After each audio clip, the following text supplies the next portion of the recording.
para menores, enfim, alimentos em geral são imprescindíveis numa situação que a gente vive de colapso hoje, muitas vezes para sobrevivência mesmo real para o dia a dia.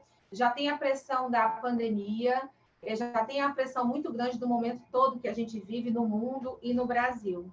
E aí tem muitas dúvidas que a gente recebe na nossa produção, por exemplo, que eu comecei até na minha introdução falando um pouco, a pensão alimentícia, as pessoas imaginam que ela é simplesmente para suprir o alimento, por exemplo, para a criança.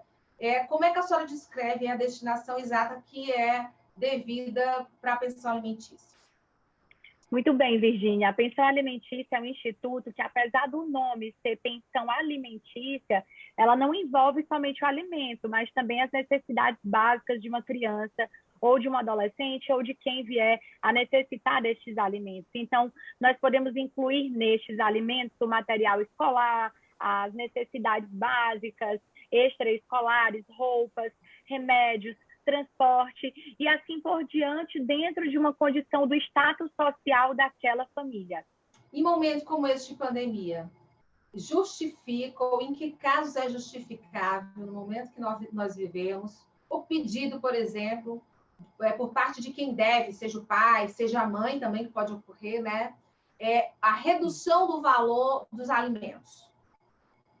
A redução da pensão alimentícia ela é devida sempre que quem pedir constatar que tem uma alteração num binômio que a gente chama necessidade e possibilidade. Então, se houve uma alteração na necessidade de quem pede ou na possibilidade de quem paga, ali a gente pode abrir para uma discussão ou de aumento de pensão alimentícia, ou de redução, ou até mesmo de extinção daquela pensão alimentícia observada a lei. Muito bem. E aí, nesse momento em que muitas famílias, a doutora falou da última vez que estamos com recorde de divórcios no Brasil, e em plena pandemia, risco de contaminação, situações muito delicadas, existem dúvidas, que nós listamos várias assim com a produção, de que as mulheres, às vezes, ou um homem também pode ser, se tiver ficado com a guarda dos filhos, se tiver ficado com os filhos sem uma guarda oficial ainda, como é que eles podem dar entrada na pensão alimentícia? É de forma virtual? É de forma presencial? Qual é o passo a passo? Olha, Virgínia, passo a passo, a gente sempre estimula uma composição. Então, se você encontra um escritório que trabalha com o lado mais humano do direito de família, você começa ali tentando um acordo fora do judiciário. Sabemos que nem sempre é possível um acordo extrajudicial, quando então é o momento de ingressar mesmo com uma ação de pensão alimentícia, seja ela qual for, seja para estabelecer uma pensão alimentícia desde a primeira vez, é a primeira vez dele naquele processo, ou ali ele já está procurando o escritório com o intuito de alterar o valor daquela pensão ou até mesmo excluir a pensão para quem ele deve. Então, a gente tem, sim, a oportunidade de ingressar com o judiciário, dentro do judiciário, com uma ação de pensão alimentícia para discutir isso no processo. Compreendo. E aí eu estou falando tudo dentro do contexto da pandemia, porque é um contexto que vem se arrastando já tem muito tempo, né, doutora? A gente está aí com famílias em situações difíceis, como eu falei. E aí, se em algum momento, a gente está nesse momento, e o devedor da pensão vem a falecer, como é que, ou vamos dizer, uma mãe que ficou com os filhos e o pai veio a falecer, o devedor da pensão, como é que ela deve agir? Quem são os parentes que poderão, por exemplo, arcar com essa parte, né, de financiamento dos alimentos para os menores? Certo. Uma vez que aquele devedor de pensão alimentícia falece, aquilo vai ser estendido para o espólio dele, que é o conjunto de bens do morto. Então, os herdeiros daquele devedor, eles vão responder nos limites das forças da herança. Nunca dentro das suas economias pessoais, mas abrindo-se um inventário e verificando que ele é devedor, e neste caso de alimentos, vai precisar, sim, adimplir com essa dívida mesmo após a morte, agora através de uma administração por seus herdeiros. Se não houver herança, é sempre dentro de um abatimento que é feito de ativos e negativos do falecido.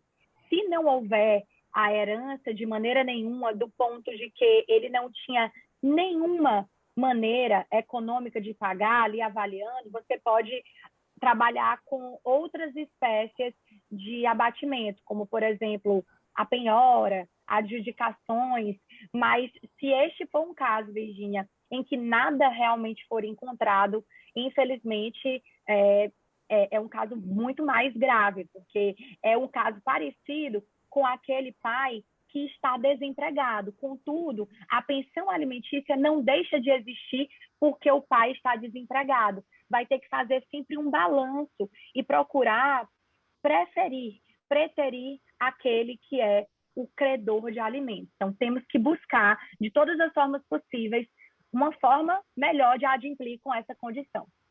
Compreendo. Quer dizer, mesmo desempregado, o dever de alimentos permanece. Se em algum momento ele se empregar, ele terá que cumprir e honrar os compromissos. Ou se ele tem alguma renda ou alguma forma de suprir algum patrimônio que dê uma forma de que os alimentos cheguem até os menores, que é o caso que diz a lei, não é isso?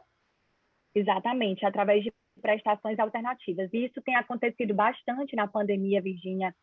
Casos em que o pai se encontra, por conta da pandemia, desempregado, ingressa na justiça pedindo a exclusão daquela pensão alimentícia com essa justificativa. E ela não é válida, isso é pacífico no nosso judiciário, que a pensão permanece, pois alimentos para uma criança e adolescente são urgentes. Pode parecer até uma pergunta boba, mas muita gente tem essa dúvida. Mãe também é devedora de pensão alimentícia? Sim, uma vez que naquela situação familiar em específico, ela demonstra que também tem capacidade financeira para tal. É sempre analisando a necessidade de quem pede versus a possibilidade de quem paga. Então, se em uma determinada família, tanto o pai quanto a mãe, por exemplo, trabalham, independente de ser proporções de salário diferentes, eles vão ambos pagar a pensão alimentícia, só que cada um na proporção do que ganha. Doutor, e aí me veio aqui uma dúvida. É uma mulher que está grávida, engravidou, por exemplo, eu estou sempre puxando para a realidade, em plena pandemia. Sim. Tem o receio de que o pai não venha a honrar com compromisso de pensão alimentícia, ou que nesse momento de turbulência toda que se vive, venha a demorar a sair uma decisão de pensão alimentícia, enfim. Ainda no ventre materno, aí já são duas perguntas. A criança teria já direito à pensão alimentícia se a mãe estiver em condição muito difícil. E a segunda é se pode-se entrar com esse pedido antes mesmo do bebê nascer. Uma ótima pergunta, Virgínia, e bastante recorrente também é o caso dos alimentos gravídicos, assim eles são chamados. Existiu uma lei nos últimos anos que permitiu esse pedido de alimentos ainda no ventre da mãe. Então, sim, é possível que essa mãe peça alimentos e caso ali na frente, por exemplo, descubra o pai e a mãe que, na verdade, ele não era o pai, ele não vai poder pedir o ressarcimento do que ele já pagou. Na verdade, ele vai ter a oportunidade de, se quiser, entrar com uma ação de indenização material e até mesmo moral por aquilo numa vara civil. Mas aquela condição de alimentos são irrepetíveis, eles são imprescritíveis, eles são para sempre, eles são irretroativos. Então, uma vez que eles são entregues, não tem como devolver, não tem como ressarcir. Muito bem. E aí, doutora, a gente estava discutindo, até na nossa última entrevista, que aumentou muito no recorde de, agora já estou entrando na questão do matrimônio, recorde de divórcios no Brasil. E agora nós estamos vivendo isolamento social, situação mesmo no Brasil todo, a maior parte dos estados em lockdown, semi-lockdown, enfim.